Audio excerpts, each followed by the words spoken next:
Good morning everyone. I am Praveen Kumar.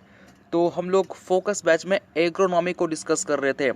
ठीक है, तो इसके ऑलरेडी पार्ट 1 हम लोगों ने डिस्कस कर लिया है। यदि आपने नहीं देखे हैं तो प्लीज़ आप हमारे यूट्यूब चैनल पे जाइए, वहाँ पे फोकस बैच करके एक प्लेलिस्ट बना होगा जिसमें मैंने एग्रोनॉमी का पार्ट 1 अपलोड कर दिया है, वहाँ से आप जाके विजिट कर सकते हैं। ठीक है, तो एग्रोनॉमी पार्ट 1 में टोटल हम लोग 6 क्वेश्चन को डिटेल में डिस्कस किए थे। तो हम लोग आज क्वेश्चन नंबर 7 से कंटिन्यू करेंगे। ठीक है, तो आप लोग प्लीज़ मुझे ज़रूर बताएं। फिर आपका कोई डाउट है तो आप उससे भी कमेंट बॉक्स या फिर हमारे ग्रुप में, जो कि व्हाट्सएप ग्रुप है, वहाँ पे पूछ सकते हो। ठीक है, चलिए हम लोग अपने लेक्चर को कंटिन्यू करते हैं। सबसे पहला क्वेश्चन और मोस्ट इम्पॉर्टेंट क्वेश्चन है, इसको आप डिटेल में पढ़ते हैं जब आप इरिगेशन इंजीनियरिंग पढ़ते हैं। तो यहाँ पे फिलहाल आपके सेमेस्टर में छोटा सा क्वेश्चन आएगा 5 मार्क्स का। Write down the short notes on quality of irrigation water. अगर आप कोई वाटर को अपने फील्ड में अप्लाई कर रहे हो तो उसके क्वालिटी तो होनी चाहिए, किस टाइप की क्वालिटी के आप वाटर यूज़ कर रहे हो अपने फील्ड में। ठीक है, तो ये इंपॉर्टेंट क्वेश्चन है, आपके 5 मार्क्स में पूछे जाएंगे। तो सबसे पहला क्या क्वालिटी होना चाहिए वाटर में? Concentration of soluble salt. देखिए पहले तो आप समझिए, ये सॉल्यूबल सॉल्ट जो है ना, वो दो तरीके के होते हैं। एक होते हैं नॉर्मल सॉल्ट, एक होते हैं आपके हेवी सॉल्ट। ठीक है, नॉर्मल सॉल्ट क्या हो गया? सोडियम हो गया, आपका कैल्शियम हो गया, मैग्नीशियम हो गया, आपका पोटेशियम हो गया, ये सारे क्या हैं? नॉर्मल सॉल्ट है। हेवी सॉल्ट की बात करें, जिंक, कैडमियम, मरकरी, ये क्या हो गया? हेवी सॉल्ट हो गया।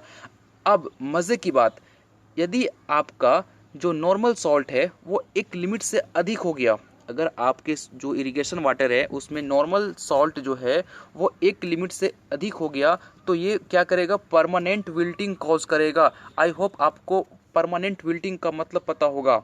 यदि आपने ऑस्मोसिस पढ़ रखा है तो इसका मतलब भी आपको पता होगा। प्लांट क्या होंगे? ड्राई हो जाएंगे, सूख जाएंगे। ठीक है, ड्यू टू विल्टिंग। तो ये हो गया नॉर्मल सॉल्ट में। और हेवी सॉल्ट यदि आपके इरिगेशन वाटर में प्रेजेंट हैं, जैसे कि जिंक हो गया, कैडमियम हो गया, मरकरी हो गया, तो ये आपके प्लांट को डिस्ट्रॉय कर देंगे। ठीक है, तो ये ज़रूरी है कि आपके इरिगेशन वाटर में जो सॉल्युबल सॉल्ट का कंसंट्रेशन है वो एक लिमिट तक ही हो, उससे ज़्यादा ना हो। ठीक है, तो ये भी आपके इरिगेशन वाटर का एक क्वालिटी है। दूसरा, प्रोपोर्शन ऑफ सोडियम आयन। देखिए एक इम्पॉर्टेंट बात, सोडियम का यदि कंसंट्रेशन आपके इरिगेशन वाटर में 5% या 5% से कम है तो वो जो है वो आपके सॉइल के लिए, आपके प्लांट के लिए बेनिफिट है।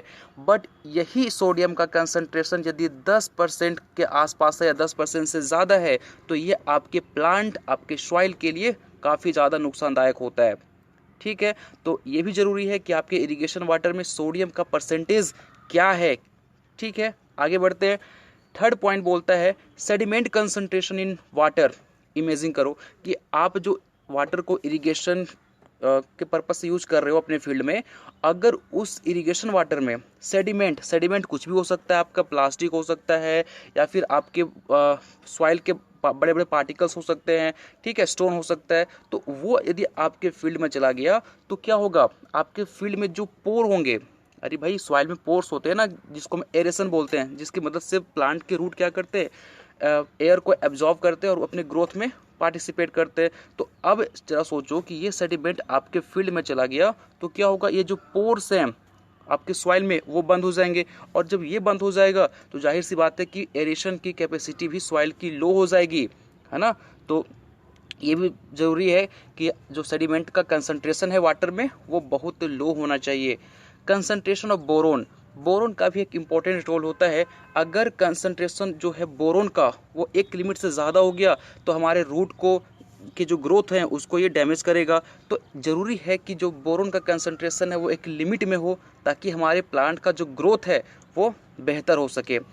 Next, irrigation water usually drawn from clean area. अब ऐसा ना हो कि आप इरिगेशन वाटर ऐसे जगह से ले रहे हो जहाँ पे बहुत डस्ट है, बहुत ज़्यादा मतलब काउ डंग, एनिमल डंग, वेस्टेज वगैरह प्रेजेंट है, वहाँ से यदि आप इरिगेशन वाटर को लोगे तो वो आपके मिट्टी को डैमेज करेगा, आपके प्लांट में कई तरह के डिजीज कॉज करेंगे। तो ये ज़रूरी है कि जो आप इरिगेशन वाटर ले रहे हो वो किसी क्लीन एरिया से लीजिए, है ना, जहाँ पे वाटर साफ़ सुथरा है। तो ये कुछ इंपॉर्टेंट पॉइंट है जो कि आपके इरिगेशन वाटर में होना चाहिए। आया समझ में? चलिए नेक्स्ट क्वेश्चन के हम लोग मूव ऑन करते हैं। देखिए नेक्स्ट क्वेश्चन बहुत इजी क्वेश्चन है। क्या बोलता है? Define water logging and ill effect. Water logging क्या होता है और उसके क्या इफेक्ट्स हैं? आप सबको पता है वाटर लॉगिंग क्या होता है। वाटर लॉगिंग, बस मेरी बात पे फोकस कीजिए, लिखा हुआ बाद में पढ़िएगा। वाटर लॉगिंग का क्या मतलब होता है? अगर सपोज आपके फील्ड में एक लिमिट से ज़्यादा वाटर भर गया हो, सपोज इतना ज़्यादा रेनफॉल हो गया कि आपके जो ये फील्ड है उसमें आपने जो क्रॉप लगाया हुआ है इससे ज़्यादा क्या हो गया, वाटर भर गया, तो इससे क्या होगा कि भाई आपकी जो मिट्टी है वो तो सेचुरेटेड होंगी ही होंगी, साथ में इसमें एरेशन की कैपेसिटी भी खत्म हो जाएगी, जिसके वजह से आपके रूट ग्रोथ भी डैमेज हो जाएंगे, रूट ग्रोथ भी प्रॉपर नहीं हो पाएगा। ठीक है, तो वाटर लॉगिंग एक ऐसा कंडीशन है जिसमें जो हमारे वाटर है वो एक लेवल से अधिक हो जाता है। ठीक है, क्या बोलता है? The soil whose surface layer are saturated with water is called logging. Surface water क्या हो गया? सेचुरेटेड हो गया, तो उसको हम लोग वाटर लॉगिंग बोलते हैं। और एक लैंग्वेज में क्या बोल सकते हैं? Raising of water table. जो आपका वाटर टेबल है वो एक लिमिट से अधिक हो गया तो उसको भी हम लोग वाटर लॉगिंग बोलते हैं। ठीक है, आ रहा है समझ में? चलिए अब इसके क्या इफेक्ट हैं। वाटर लॉगिंग के क्या इफेक्ट है? Difficulty in cultivation operation. यदि आपकी मिट्टी जो है वो वाटर लॉगिंग का शिकार हो गया है या फिर उसमें जो आपकी सॉइल है वो काफ़ी ज़्यादा मॉइस्ट हो गया है, ठीक है, तो उस कंडीशन में आप टिलेज वगैरह या फिर कोई ऐसा एग्रीकल्चर जो आप यूज़ करते हो अपने नॉर्मल पर्पस में, टिलेज हो गया, आपका होरोइंग हो गया, वो सब आप यूज़ नहीं कर सकते, काफ़ी डिफ़िकल्ट होगा। Raise of salt in surface layer. आपके जो सरफेस लेयर है वहाँ पे सॉल्ट का कंसंट्रेशन इंक्रीज कर जाएगा। प्लांट में कई तरह के डिजीज़ हो जाएंगे। अब क्योंकि एरेशन नहीं हो पा रहा है, ऊपर में पूरा वाटर फील है, तो जाहिर सी बात है कि आपके रूट भी ग्रो नहीं करेंगे, सॉइल का टेम्परेचर भी लो हो जाएगा। तो दिस इज़ वेरी इंपॉर्टेंट कि क्या इफेक्ट होते हैं वाटर लॉगिंग के। ठीक है, आया समझ में? चलिए आगे मूव ऑन करते हैं नेक्स्ट क्वेश्चन की तरफ। बहुत इंपॉर्टेंट है, 5 मार्क्स का क्वेश्चन है ये। Explain main source of water in India. India में जो वाटर के मेन सोर्स क्या है जिसको हम लोग इरिगेशन पर्पस के लिए यूज़ करते हैं? तो सरफेस वाटर, इसको हम लोग 2 कैटेगरीज में डिवाइड कर सकते हैं, surface water, ground water. Surface water क्या हो गया? ऐसे वाटर जिसको हम सरफेस से लेते हैं, जैसे कि लेक हो गया, पॉन्ड हो गया, स्ट्रीम्स हो गए, रिवर हो गया, स्टोरेज रिजर्वायर हो गया। ठीक है, ग्राउंड वाटर की बात करें तो ओपन वेल, ट्यूब वेल, स्ट्रियन वेल, स्प्रिंग्स और इनफिल्ट्रेशन, ये सारे जो हैं वो ग्राउंड वाटर के सोर्स है और ये सारे सरफेस वाटर के सोर्स हैं। तो आप इसको एग्जाम में ऐसे भी लिख सकते हो। ठीक है, नेक्स्ट क्वेश्चन पे मूव करते हैं हम लोग। What is irrigation and explain different types of irrigation system. मैं आपको समझाता हूँ, फिगर भी दिखाऊंगा, बट सबसे पहले मुझे तो आप ये बतलाइए इरिगेशन से आप क्या समझते हो, सिंचाई क्या है? अगर मैं आपको बोलूं कि आपने अपने खेत में, आपके अपने अपने फील्ड में बहुत सारे क्रॉप को ग्रो कर रखा है, ठीक है, और आपको इरिगेशन की रिक्वायरमेंट है और उसी टाइम रेनफॉल हो जाता है, ठीक है, उसी टाइम क्या हो गया? रेनफॉल हो गया, तो क्या इसे आप इरिगेशन बोलोगे? क्या ये इरिगेशन है? नो, इरिगेशन का मतलब ये नहीं होता है कि आपने जो क्रॉप लगाया है उसको रेनफॉल की वजह से पानी मिल गया, ये इरिगेशन नहीं है। इरिगेशन में आप एक वर्ड जरूर इंक्लूड करोगे जब डेफिनेशन लिखोगे। Irrigation define as a process of supplying water to crop artificially. This is very important. अगर ये वर्ड आपने इंक्लूड नहीं करा है तो आपका पूरा जो डेफिनेशन है वो रॉन्ग हो जाएगा। इरिगेशन हम लोग ऐसे प्रोसेस को बोलते हैं जिसमें हम लोग क्रॉप को वाटर आर्टिफिशियली प्रोवाइड करते हैं, ठीक है, किसी नल की मदद से, किसी मशीन से आपने वाटर को खींचा नलकूप से और उसको आपने फील्ड में छोड़ दिया, तो आर्टिफिशियली हम किसी क्रॉप को यदि वाटर प्रोवाइड कर रहे हैं तो वो इरिगेशन कहलाता है। ठीक है, आया समझ में? चलिए नेक्स्ट आगे मूव ऑन करते हैं। टाइप्स ऑफ इरिगेशन देखिए, सबसे पहले वो होता है सरफेस इरिगेशन। सरफेस इरिगेशन क्या होता है? ऐसा इरिगेशन जिसको हम लोग ऊपर से देते हैं, ठीक है, ऐसा इरिगेशन जिसको हम लोग ऊपर से प्रोवाइड करते हैं, सरफेस के ऊपर से प्रोवाइड करते हैं, उसे सरफेस इरिगेशन बोलते हैं। इसको प्लीज़ आप पढ़ लीजिएगा, बहुत इजी पॉइंट है, मैं बस आपको समझा दे रहा हूँ कि सरफेस इरिगेशन होता क्या है।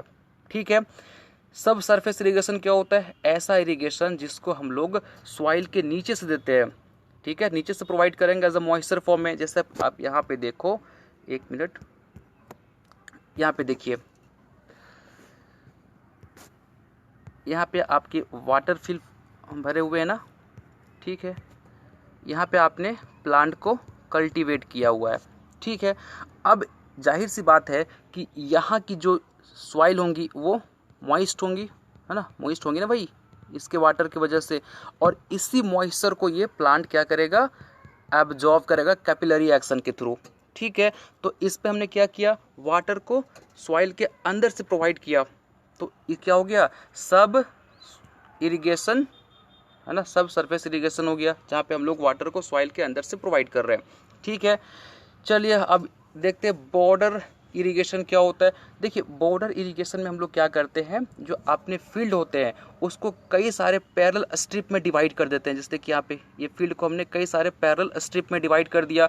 और इसमें एक मज़े की बात, जब आप पैरेलल स्ट्रिप डिवाइड करोगे तो ये ज़रूरी है कि ये वाला पोर्शन अपवर्ड होना चाहिए और ये वाला पोर्शन डाउनवर्ड होना चाहिए, ताकि वाटर का मूवमेंट पूरा इजीली हो सके, ठीक है। तो इसको बोलते हैं बॉर्डर इरिगेशन, जहाँ पे हमको प्लॉट को अलग अलग स्ट्रिप में डिवाइड कर देंगे, ठीक है।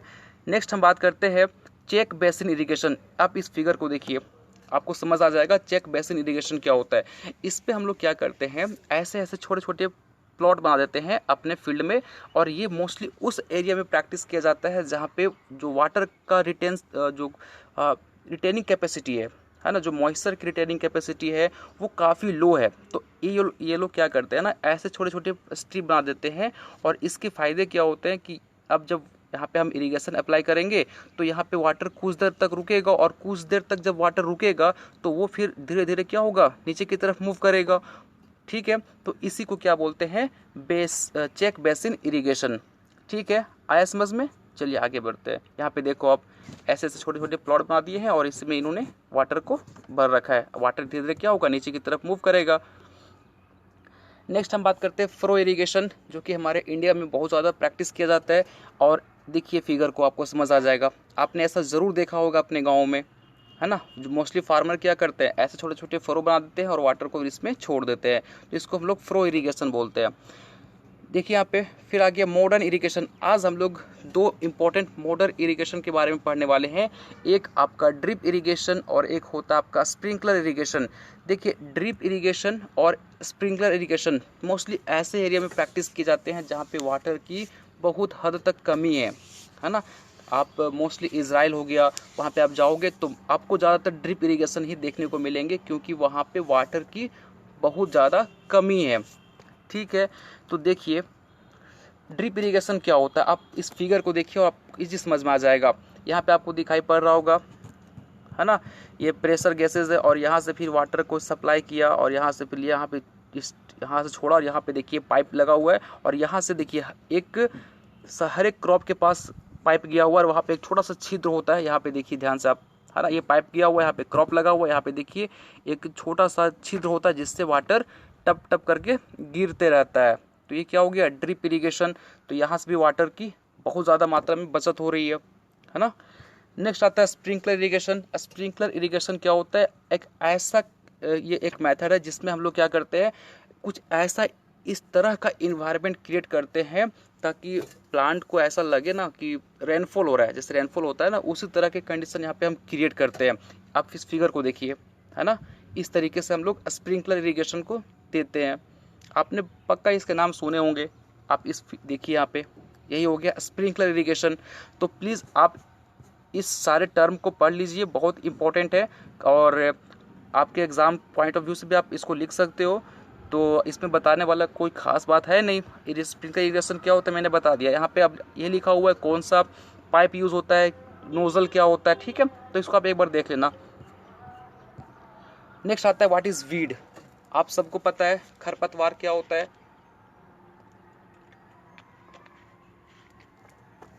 वीड क्या होता है, देखिए बोलता है कि वीड एक अनवांटेड प्लांट है और अनडिजायरेबल प्लांट है जो कहीं भी ग्रो कर जाता है, जबकि वहाँ पे उसका कोई रिक्वायरमेंट नहीं है। देखिए वीड ऐसा नहीं है कि आपका केवल आर्जिमोन मैक्सिकाना ही एक वीड है। वीड कोई भी हो सकता है। जैसे देखिए ये आपका एक प्लॉट है, यहाँ पे आपने वीट की खेती की है, ठीक है, और बीच में एक सोयाबीन का प्लांट उग गया, तो ये सोयाबीन हमारे लिए क्या हो गया, एक वीड हो गया। क्यों? क्योंकि इस सोयाबीन के प्लांट का हमको यहाँ पे कोई ज़रूरत नहीं है, जो कि यहाँ पे उग आया, तो ये भी एक तरह का क्या हो गया, वीड हो गया।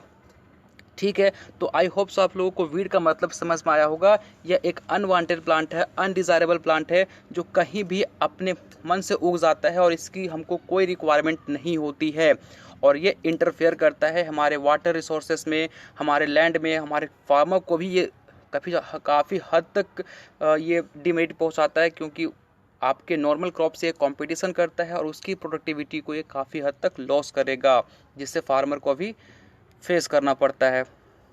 आप यहाँ पे देख सकते हैं कि वीट के क्या इंपॉर्टेंट करैक्टरिस्टिक्स हैं। सबसे पहला बोलता है tolerant adverse climate condition. Wheat जो है वो हर तरह के क्लाइमेट कंडीशन को ये बर्दाश्त कर सकते हैं, चाहे ठंडा हो, गर्मी हो, बरसात हो, ये हर तरह के इन्वायरमेंट में अपने आप को टॉलरेट कर सकते हैं। नेक्स्ट आता है अग्रेसिव इन नेचर। जो वीड्स होते हैं ना, वो आपके नॉर्मल क्रॉप के तुलना अधिक फास्ट ग्रो करेंगे, ठीक है, तो इनका जो नेचर होता है वो एग्रेसिव होता है। कॉम्पिटिटिव नेचर, ये कॉम्पिटिटिव करते हैं आपके मेन क्रॉप से न्यूट्रिएंट के लिए और वाटर के लिए, ठीक है, तो जो आपके वीड्स होते हैं वो कॉम्पिटिटिव नेचर के होते हैं। नेक्स्ट आता है सिमिलर मॉर्फोलॉजी। आपने एक वीड सुना होगा जो कि आपके मोस्टली वीड के खेत में उग जाता है, उसको हम लोग क्या बोलते हैं, उसको हम लोग गेहूं का मामा भी बोलते हैं। प्लीज़ आप उसका नाम लिख के बताओगे, उसको, उस वीड को क्या बोलते हैं, ठीक है, जिसको हम लोग गेहूं का मामा भी बोलते हैं। बहुत कॉमन है, आपने सुना होगा। आप प्लीज़ मुझे कमेंट बॉक्स में लिख के बताना कि गेहूं का मामा किसे बोलते हैं। उसको आप ना, मैं आपको हिंट दे रहा हूँ कुछ, वो एक ऐसा वीड है जिसको आप इनिशियल स्टेज में एकदम आइडेंटिफाई नहीं कर पाओगे कि ये हमारा वीट का प्लांट है या फिर ये उस वीड है, ठीक है, तो आपको वो आइडेंटिफाई करना बहुत डिफिकल्ट होगा। केवल आप उसके रूट को देख के पहचान सकते हो कि ये एक वीड है, तो ठीक है, तो प्लीज़ आप उस वीड का नाम मुझे बताओगे। मैं नेक्स्ट लेक्चर में ज़रूर बताऊंगा, बट प्लीज़ आप मुझे कमेंट में वो वीड का नाम बताओगे। मैं इसलिए बोल रहा हूँ ताकि आप उस वीड का नाम जब कमेंट में लिखोगे ना, तो आपको वो वीड का नाम याद रहेगा, तो प्लीज़ आप उसे कमेंट बॉक्स में लिखेंगे। नेक्स्ट होता है सीड मल्टीप्लिकेशन। देखिए, वीड्स एक ऐसा प्लांट होते हैं ना जिनकी सीड, एक सीड आपने लगाया है या फिर ये एक सीड से प्लांट तैयार हुआ और ये हज़ारों की संख्या में सीड को मल्टीप्लाई कर सकता है। एक प्लांट से हज़ार की संख्या में भी सीड आपको मिलेंगे, ठीक है, तो इसलिए बहुत तेज़ी से क्या करते हैं, अपने आप को फैला लेते हैं। तो ये कुछ इंपॉर्टेंट कैरेक्टरिस्टिक्स हैं वीड के, 10 मार्क्स में आपके एग्जाम में पूछे जाएंगे, तो आप ये बुलेट पॉइंट बनाकर इसको एक्सप्लेन कर सकते हो, ठीक है। आगे बढ़ते हैं। नेक्स्ट आता है explain the classification of weed based on life spawn and predominance. देखिए, लाइफ स्पॉन के बेसिस पे वीड को हम लोग 3 पार्ट में डिवाइड करते हैं, एनुअल, बाइनियल, पेनियल। एनुअल क्या होता है? एनुअल ऐसे वीड जो अपना life cycle with in 1 year, 1 साल से कम समय में कंप्लीट कर ले। अब 1 साल का मतलब ये नहीं कि केवल 12 महीना में ही अपने आप को कंप्लीट करेगा, हो सकता है ये 8 महीना में कर ले, लेकिन 1 साल से अंदर अपने लाइफ साइकिल को कंप्लीट कर ले, उसको एनुअल वीड बोलते हैं। बाइनियल, जिसका लाइफ साइकिल 2 साल में कंप्लीट हो, फर्स्ट ईयर में अपने वेजिटेटिव ग्रोथ को कंप्लीट करेगा, सेकेंड ईयर में जाके ये फूल फल प्रोवाइड करेगा, ठीक है, तो इसको बाइनियल वीड बोलते हैं। थर्ड आता है आपका पेरेनियल। पेरेनियल वीड क्या होता है? ऐसे वीड जिसका लाइफ साइकिल 3 साल से अधिक हो, तो 3 साल से जब अधिक का लाइफ साइकिल होगा तो उसको हम लोग पेरेनियल वीड बोलते हैं, ठीक है। नेक्स्ट बात करते हैं प्रीडोमिनेंस के बेसिस पे क्या क्या हो। देखिए, प्रीडोमिनेंस के बेसिस पे 2 तरह के होते हैं, ऑब्लिगेट वीड और फैकल्टेटिव वीड। ऑब्लिगेट वीड का क्या मतलब है? ऐसे वीड जिनके पास कोई ऑप्शन अवेलेबल नहीं है, ठीक है। जैसे कि आपको मैंने बताया था कि सपोज़ आप रोटी खाना पसंद करते हो, मेरे एग्जांपल को समझिएगा। सपोज़ आप रोटी खाना पसंद करते हो और समहाउ ऐसा सिचुएशन आया कि आपके घर में रोटी नहीं है और उस कंडीशन में चावल बना हुआ है, तो आप क्या करोगे? वहाँ पे चावल खा लोगे। तो वो क्या हो गया? फैकल्टेटिव वीड, आपके पास ऑप्शन अवेलेबल थे, ठीक है। लेकिन अब ऐसा हो जाए कि आपके घर में केवल और केवल रोटी आप खाना पसंद करते हो बट रोटी नहीं है तो आपके पास कोई ऑप्शन भी अवेलेबल नहीं है, तो उसको ऑब्लिगेट वीड बोलते हैं।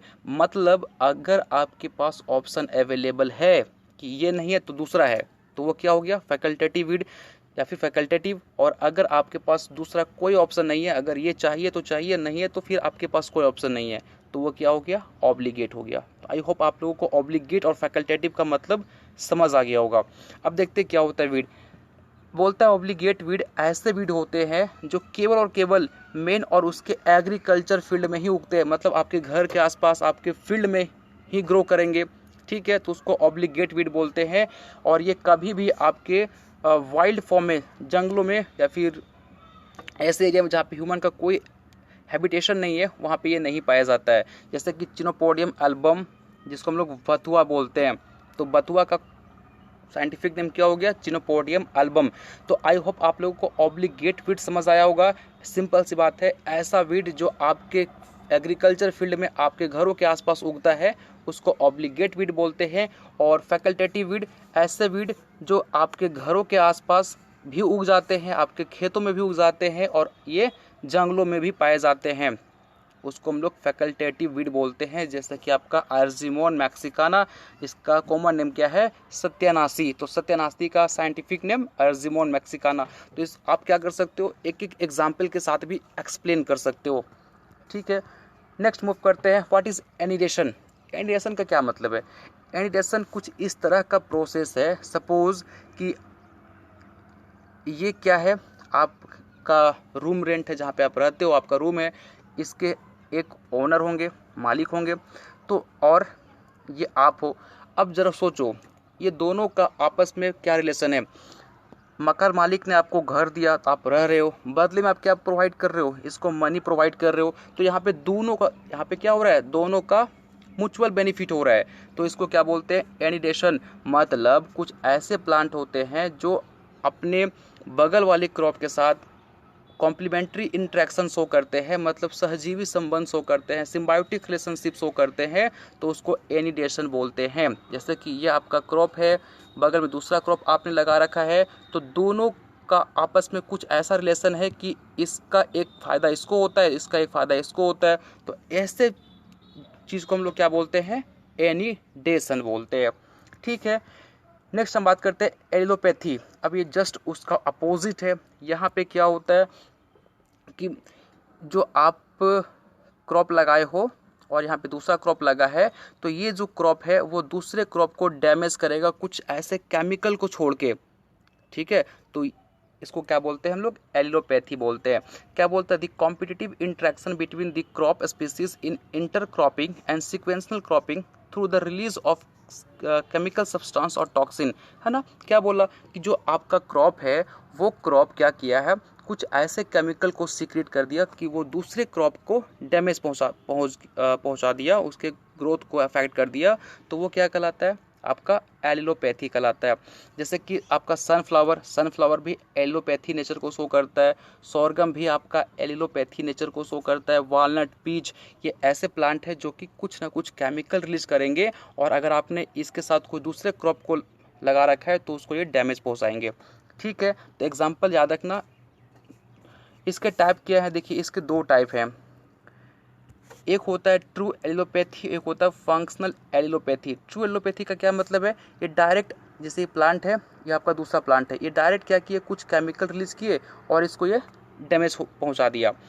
अब फंक्शनल, इसको क्या बोलते हैं, ट्रू एलोपैथी, जहाँ पे डायरेक्ट और इनडायरेक्ट क्या हो रहा है, आपके प्लांट को डैमेज कर रहा है। लेकिन फंक्शनल एलोपैथी क्या होता है, सपोज आपने यहाँ पे लगाया हुआ है, क्या यहाँ पे एग्जाम्पल क्या था आपका, सनफ्लावर ना। सपोज यहाँ पे आपने सनफ्लावर की खेती की है, बाद में आपने क्या किया, इसको हार्वेस्ट कर लिया, इसको आपने काट लिया, ठीक है, और इसके कुछ ऐसे, जैसे कुछ रूट का पार्ट हो गया, फिर कुछ इसका प्रिकर्सर यहाँ पे आपके फील्ड में प्रेजेंट है ना, और फिर जस्ट आपने दूसरा यहाँ पे क्रॉप को लगा दिया, तो उससे क्या होगा कि ये जो प्रिकर्सर है वो माइक्रो ऑर्गेनिज्म के प्रेजेंस में अपने आप को एक्टिव कर लेंगे और आपके क्रॉप को डैमेज करेंगे। इसलिए हम लोग ऐसे क्रॉप जो एलोपैथी नेचर के होते हैं उनको हार्वेस्ट करने के बाद उस फील्ड को कुछ समय तक छोड़ दिया जाता है, ताकि इनके जो इफेक्ट हैं वो ख़त्म हो जाए फिर हम दूसरे क्रॉप को कल्टीवेट करेंगे। आया समझ में? तो इसको हम लोग फंक्शनल एलिलोपैथी बोलते हैं। तो आई होप दोनों के बीच डिफरेंस समझ में आ गया होगा। ट्रू का मतलब आपके क्रॉप को डायरेक्ट वो टॉक्सिन रिलीज करके अफेक्ट करेंगे। फंक्शनल में उसके प्रिकर्सर माइक्रो ऑर्गेनिज्म के प्रेजेंस में अपने आप को एक्टिव करेंगे और देन आपके क्रॉप को वो डैमेज पहुंचाएंगे।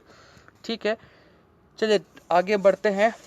और अपना लास्ट क्वेश्चन बहुत इंपॉर्टेंट है, आप यहाँ से देखे भी होंगे, 5 मार्क्स का क्वेश्चन आता है ना। तो बोलता है डिफाइन एरेबल क्रॉप, एले crop, cash crop, nurse crop, sequence crop, है ना, और रिले क्रॉपिंग और सोल क्रॉपिंग क्या होता है, इसको आपको डिफाइन करना है। तो एक एक करके हम लोग इसके डेफिनेशन को समझते हैं, बहुत इंपॉर्टेंट है। ठीक है,